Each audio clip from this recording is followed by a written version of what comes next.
as a young person, how has the taboo of wearing a hair system changed?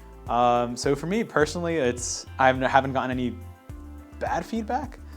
So I feel like I haven't really felt like that adversity or that judgment yet. And hopefully I never do. But I know a lot of people that have been in that boat.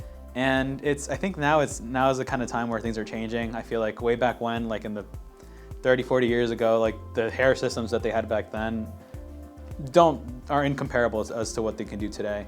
So again, like I feel like people who are quick to judge are often the people who tried this 30, 40 years ago and it just never worked. As you can see now, it works pretty well. So sometimes break them, and I think there's one rule that you got to break, because I think if you really want to get that confidence back and don't really want to be thinking about your hair that much, the hair systems are the way to go. Thanks for watching. Bye.